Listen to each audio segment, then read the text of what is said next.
Salut tout le monde! Aujourd'hui on se retrouve pour la 17e capsule littéraire qui va du coup porter sur Wanda de R.J. Palacio. Si je le dis bien, comme d'habitude, c'est un mystère.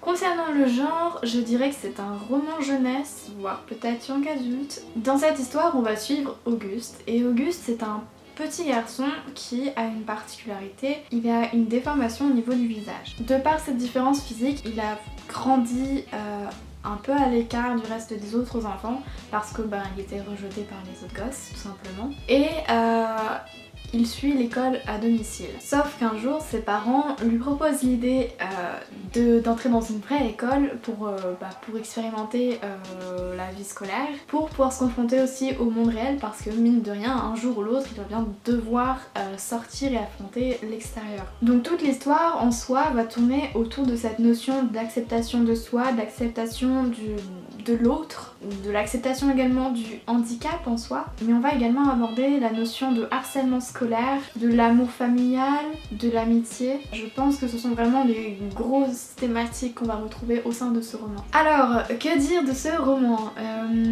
Personnellement, je l'ai lu en VO. Je suis pas une experte en VO, on va même dire que je suis une grande débutante, et pourtant c'est très bien passé. C'est un style très simple et très accessible parce que je pense que du coup il s'adresse à un public relativement jeune, voilà. Et puis aussi la plume de R.J. Palacio est plutôt simple, plutôt directe.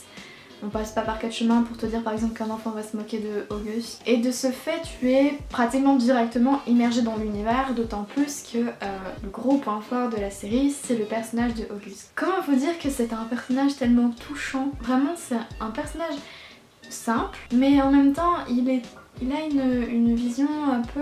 il a un certain recul sur la situation, il sait quand les gens vont parler dans son dos, il se fait pas trop d'illusions non plus sur les amitiés qu'il peut avoir, il est méfiant en même temps un petit peu.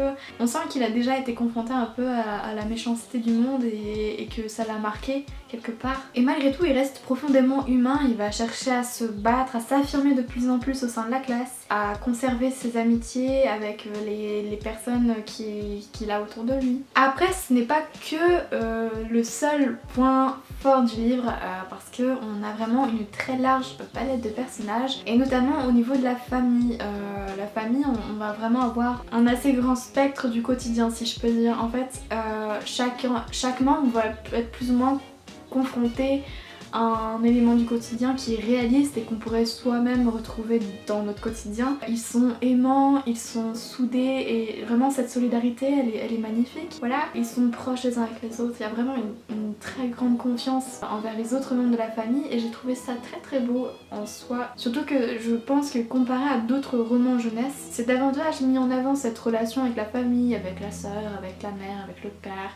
Et vraiment ce conflit par exemple si l'une se sent plus délaissée par le père ou par la mère, ou l'autre se sent plus proche du père, tout ça. Il y a vraiment cette dimension familiale que j'ai beaucoup appréciée. Et après on a les personnages amis de Auguste, et pareil, j'ai trouvé que c'était touchant en fait. Chacun a une opinion particulière sur une situation, sur un événement, et pour autant chacun ils sont touchants, ils apportent leur petite pierre à l'édifice, et ça fait un livre superbe. Je pense qu'aussi le gros point fort du roman, c'est la démarche en soi qui est entamée auprès d'un public relativement jeune, puisqu'on va aborder la notion de harcèlement et de différence, et c'est vraiment, je pense, des éléments qu'il faut aborder tôt dans la littérature, mais aussi dans la vie de tous les jours. Et je pense que du coup l'exemple de Auguste peut servir d'exemple un peu pour les enfants, pour leur apprendre la tolérance, pour leur apprendre le respect d'autrui. Vraiment, ça ne peut qu'aider en fait le public relativement jeune. Sachant qu'en plus, l'avantage dans ce roman, c'est que ces thématiques, elles sont abordées avec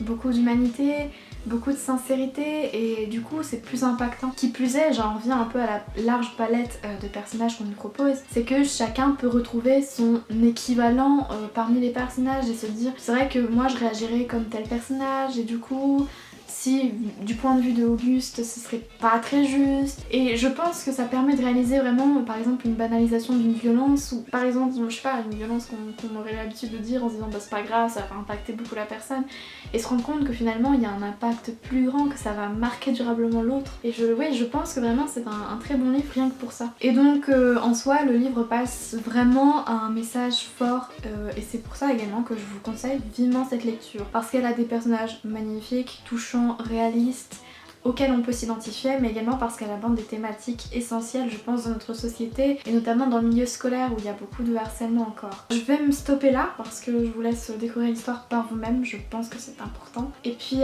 je vous dis à très bientôt pour une prochaine vidéo, voire même à demain si vous suivez la série en temps et en heure. N'hésitez pas à laisser un like, un commentaire, à partager si vous voulez, et puis voilà, tout simplement. Salut!